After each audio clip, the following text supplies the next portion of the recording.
Hi, I'm Caden, here with my brother, Cal, and you're watching Eating W's. eat the W. That's a W. Let's eat one. Let's eat one. That's a W. Hello, and welcome back to Eating W's. It's been a while since we've actually had an episode. As we mentioned way back, whenever that was, like 5 years ago, 3 weeks ago, somewhere in that time span. It was 2 or 3 weeks ago. Yeah. Now. We took a family trip, a graduation trip for me to Las Vegas. Mm-hmm. It was very fun. Callan got this fancy new jersey. I got me a Jordan Love jersey at in the Las Vegas store. That was pretty cool. They had an NFL store with all the different teams. But overall, a very fun time. But we are glad to be back in Sioux City and back at it on the Eating W's grind. And we're starting off with a fun one. We are starting off with our annual top 10 quarterback prediction list. Now, just like the last year, we're going to do our top 10 quarterback prediction singles, our top 10 running back duos, and our top 10 wide receiver trios. You can find 100 different top 10 lists on quarterbacks, of course, but then also single running backs and receivers. So we like to switch it up a little bit and do those duos and trios for the running backs and receivers respectively. Do a little bit different. Of course, it's a little silly to do it for quarterbacks, so we just do straight up the quarterback singles, but we should do a backup quarterback list one day. We should do a backup. That would actually be pretty entertaining. Maybe keep an eye out for our top 10 backup quarterbacks list coming soon. But before we jump into our top 10 list, just some news catch up here. Not a ton of stuff actually happened, which was kind of nice. I was afraid that we would go to Vegas and then all these giant news stories would drop. But starting off, we got a little bit, but not a ton. Starting off with what is very arguably the biggest news story, the Cardinals release all-star wide receiver DeAndre Hopkins. We are recording this on Wednesday the 7th at 6, and he is still yet to have signed anywhere. But he has recently had a visit with the Tennessee Titans, which would be a very interesting landing spot for him. I know, especially after that Jeffrey Simmons extension, they aren't in the best cap situation, and they are a run-heavy team with Derrick Henry coming back off an injury, and not really the best pocket passer with Ryan Tannehill, so I'd be surprised if that's where he ends up, but it'd be a hell of a pickup for that offense if he did go there. Well, a lot of the top teams just don't really have the cap room to sign him, like Buffalo and Kansas City. They just don't have the money to pay him what he wants, so we might have to sacrifice for one of those prove-it years in a lower-tier team. If you're asking me if I'm DeAndre Hopkins, I go to the Bears right now. I know, call me crazy, but it's an up-and-coming team who just got a really good wide receiver one, and you can make a hell of a wide receiver duo with DJ Moore and DeAndre Hopkins, an up-and-coming quarterback who's starting to prove himself as a passer and already has proved himself as a dual threat. Just a young team all around that has a lot of money so he can get that nice payday and take his prove-it year but go somewhere where he'll still get paid. That's very interesting. Wide open division. That moved Darnell Mooney to the slot where he's a lot more effective. That's a hell of a wide receiver That's very trio. Interesting. Call me crazy, but it's an open division right now. Even as a Vikings fan, I'll admit it's kind of an open division. So we'll have to see how it goes. Yeah. And then jumping from releases to re-signs, the Bills re-signed defensive tackle Ed Oliver to a 4-year, $68 million deal. Always good to see the big boys get paid. And then a couple of regular signings starting off and staying in Buffalo with the Bills signing outside linebacker Leonard Floyd to a 1-year deal. And the Houston Texans also signed cornerback Shaq Griffin to a 1-year deal, which was a very under-the-radar signing in my opinion. I heard nothing about that, but that is a hell of a pickup for the Texans. Another team like the Bears who might be on an up-and-coming win streak this year. Yeah, they could be another one of those surprise teams. They've got a lot of talent down there in Houston that not people know about. And I never really trust the OTA reports, but I have heard that CJ Stroud and Tank Dell, the two rookies, are both doing really well in mini camps and have made quite a connection early on in their young careers. So something to keep an eye on in Houston. And then finally, we'll end it off with a trade with the Vikings trading outside linebacker Zadarius Smith plus a 6th and a 7th round pick to the Cleveland Browns and in return they get 2 fifth-round picks over the next 2 years. So Z was going to get released no matter what. Mm-hmm. We get rid of some cap, or gain some cap room, get rid of some dead cap, and get 2 fifth-round picks for it. I really like Zadarius Smith. I thought he was a little disappointing, but I thought he played well overall. He started really hot, but sad to see him go, but new regime, he just didn't really fit into Brian Flores' defense. He likes to team hop.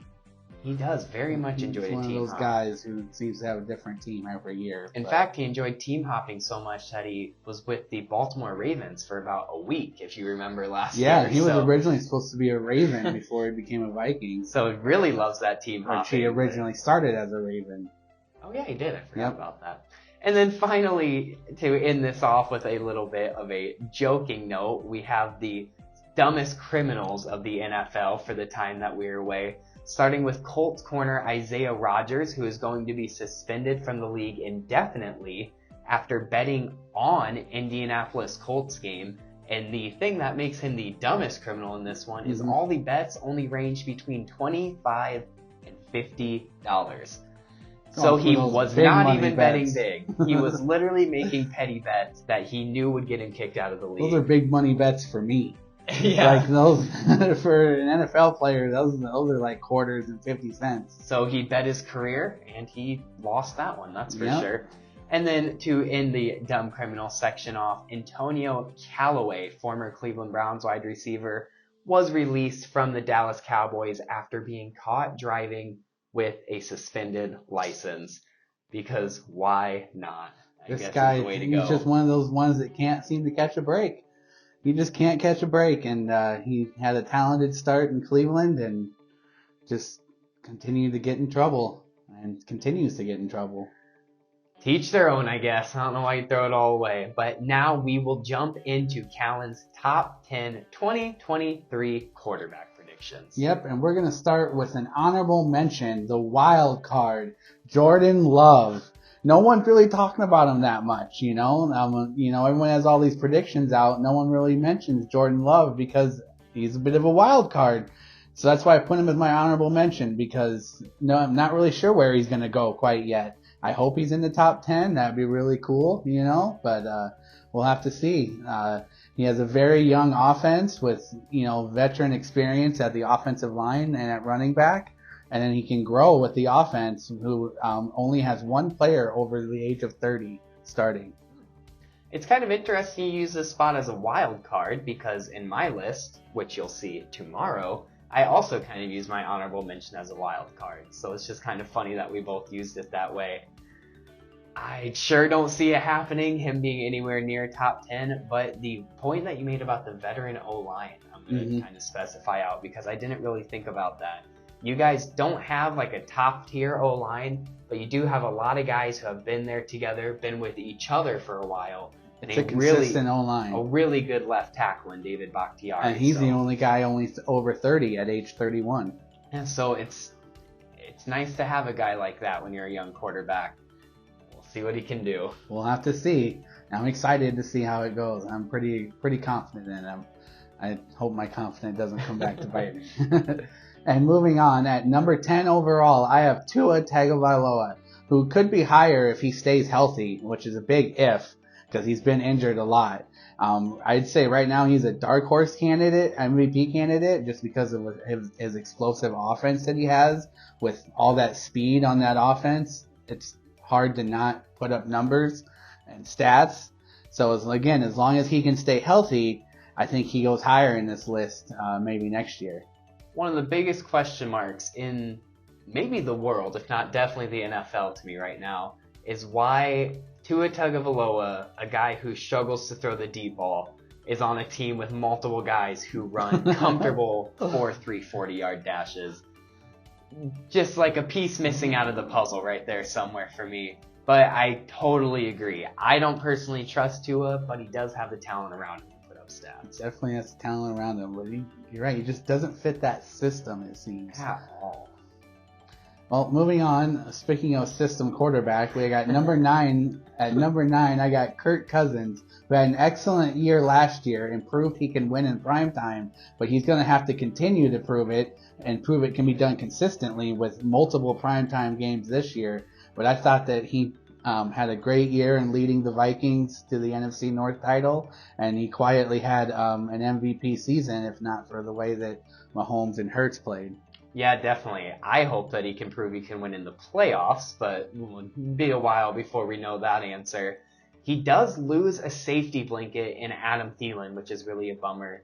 But in the draft, he gains an explosive player in Jordan Addison and gets a whole offseason now to work with tight end TJ Hawkinson, who I see having a huge year. A lot of people are kind of calling him a, not disappointment exactly, but just performed a little under what people thought. But when you jump into a team mid-season, it's really hard to adjust. So It is hard to adjust. I'm going to be interested to see what he can mid-season. do with the whole year. I'm surprised, as the number of trades that happen mid-season, because it's hard to learn any playbook, let alone an NFL playbook. And I don't even have football experience like that. Yeah. I just know from the little bit that you've played. He was picking it up towards the end of last year. I was happy with what I was seeing. So Yeah. We'll have to see how that works and if that continues to improve. And moving on, we'll go with number 8. I got Dak Prescott, who probably has his best wide receiver room in his career around him, with CeeDee Lamb, Michael Gallup, and Brandon Cooks now. And along to go with who's the tight end that they drafted? Dalton Kincaid. No, that was the Bills that drafted Dalton. Darnell Kincaid. Washington. Did they draft Darnell Washington? Yep. Oh, well. Yeah, they got him super late. I think they got him like mid-third round. They got him at a quite steal. a pickup for him. But I think that'll go definitely well with Dak Prescott, who will have an offense even more centered around the passing game now that Zeke is gone, because they won't have to force his legacy player to play. I think that Tony Pollard has to have a bit of a prove-it year, but I think that now that Mike McCarthy calling the plays, it's going to be even more centered around the passing game than it ever was before. Yeah, in the same offseason, you trade for a receiver in Brandon Cooks, draft a tight end with a day 2 pick in Darnell Washington, and switch your running back from a power back to a receiving back. They're putting a lot on the shoulders of Dak Prescott. Mm-hmm. I don't think he'll be able. I think he'll kind of crumble, but he could also go the dead opposite and play super well, so it'll be fun to see. Yeah. And at number 7, I got Trevor Lawrence, who continues to grow in a consistent offense now that he, has the same offensive coordinator and same head coach, and not Urban Meyer, who, we've covered that. But, I think that Trevor Lawrence is ready to take that next step and prove he's elite. And I could see him jump into the top 5 next year. I think that next year the top 5 is going to look a whole lot different. I think it's going to have a number of different new players to it than it'll have this year. And I think not Jordan Love. I hope Jordan Love. I'm still stuck on that. I'm very confident in him. I have to be. All about the team, right? Exactly. Support your team. But Trevor Lawrence is ready to become elite, I believe, especially with that playoff performance that he had against the Chargers last year, where he brought the team back and won it for him. That's really a huge step to take, and I think that he's ready to take it this year. Yeah, that's exactly what I was going to bring up if you didn't. That was a huge win for as young of a player as Trevor Lawrence to go and get that comeback win. Mm-hmm. Doug Peterson might actually just be a quarterback whisperer. He seems to be able to do something with those young quarterbacks. Trevor Lawrence has a lot of talent built up in him. I'd like to see them build a little more talent around him, because then I think he could truly thrive. But even without that excess talent, I think he'll play super well. Mm-hmm. I think so too. And then at number 6, I got Jalen Hurts, who was the MVP runner-up. He had a fantastic year last year. He put up huge numbers, record-breaking numbers with rushing and throwing. And I think that he needs to show he can consistently put up those numbers now. He not just show you as a one-year flash, and show that he can consistently put up those same, at least the passing numbers as a quarterback, and not just the rushing numbers. So I think that the rushing is going to get him in trouble and get him hurt. Yeah, the Eagles are in an interesting position. I mean, the last time they made a Super Bowl run was 2017, and they kind of crashed in 2018 and weren't really good again until last year when they made it to the Super Bowl. So it'll be interesting to see how Hurts does. I have him in a similar position as here in my list, but I think he's a little bit of a wild card to put this high. I do, even though I did put him there. It'll be interesting to see how he plays. And at number 5, I got the man, Aaron Rodgers, who's not my quarterback anymore, but he's still in the top 5 because he still has been able to prove it year in and year out that he can still get it done. And then perhaps with his new team, is this a new Rodgers who is attending OTAs and has looked sharp at OTAs for the first time in many years that he's attended OTAs voluntarily. And he has looked really good in it, and he's had connections with Garrett Wilson and Alan Lazard, so that's good for the Jets. And, will it really make any difference in September? It'll be fun to see. I see a huge boomer bust year for Aaron Rodgers. Mm-hmm. I didn't think he played that well in Green Bay. I think a lot of people would agree that he didn't play that well in Green Bay last year in the grand scheme of things. Is he going to go rejuvenate his career with the New York Jets and that more talented younger group around him? Or is he going to continue to recede? We'll find out. Well, he had a young group in Green Bay. He has a young group in New York. So it's a much more talented young group, though. Is it, though? We'll have to see. We'll see this year. Okay. On paper, yes. But we'll see. It's going to be a fun year. Be a fun year. And at number 4, I got the Chargers quarterback, Justin Herbert, who is a young quarterback with a very experienced offense, has many, many weapons at his disposal now with the draft pick of Quentin Johnson. And he needs to show that he can take that next step and win a playoff game and shake the bad luck that travels around with the Chargers, who just had that cloud over them. They're the team that came back against in the playoffs. They've had bad luck for the last couple of years, but Justin Herbert has showed that he can be an elite quarterback. The Vikings of the AFC, Yep. my favorite AFC team.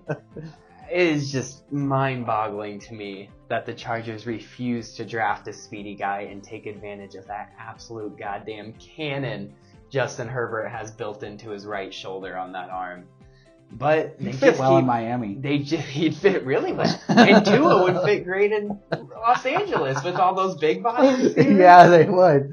Listen to us, NFL. We need a trade. Oh, man. But yeah, I hope nothing but the best for Herbert, but I just don't think they're giving him the right pieces around him. Kellen Moore is going to be a hell of an upgrade at offensive coordinator there. Mm-hmm. Nothing against Brandon Staley, because I think he was kind of loosely running their offense. He's a good head coach, but he's just a little too risky, a little too weird with his play calls. But Kellen Moore is really going to tighten everything up there and use Austin Eckler to the biggest advantage he can. Mm-hmm. So. Who's in a contract year, so he'll have to prove it. Certainly. Austin Eckler in a contract year. Yeah. Okay. And at number 3, I got Joey Burrow, who is just entering the prime of his career. He's got great team chemistry with not only his teammates, but just that city overall. He has the confidence you really look for in a championship-winning quarterback. He's been to the big game. He's almost won the big game. So you know that he can at least do it. He can get there. And I think he'll eventually get one. Call me crazy, because I am. But I think Joe Burrow's a little overrated. Ooh. He's a hell of a quarterback. Don't get me wrong. He's a good quarterback. I see a lot of people put him in that top echelon, top 3 quarterbacks in the NFL. Top 3. I got him in the 3. I think that talent around him helps him a lot more than people realize. I don't think by any means he's a bad quarterback.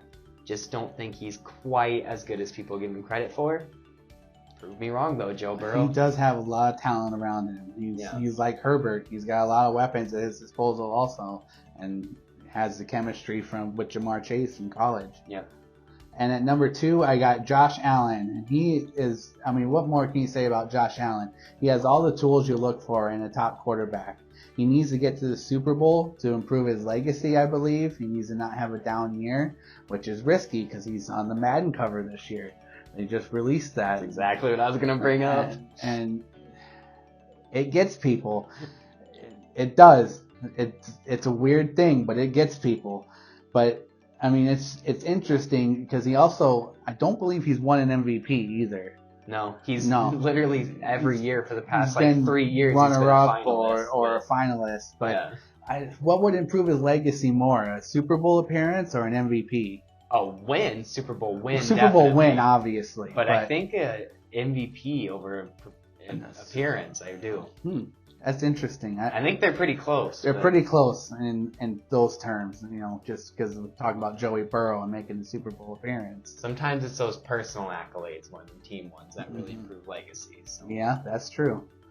And at number 1, I got Patrick Mahomes, who really proved it to me last year that he can be an all-around top quarterback, not just someone who chucks it deep. And, I mean, he's the reigning, defending MVP and champion. And who can say that, He's got the Super Bowl MVP, the NFL MVP, and the Super Bowl championship.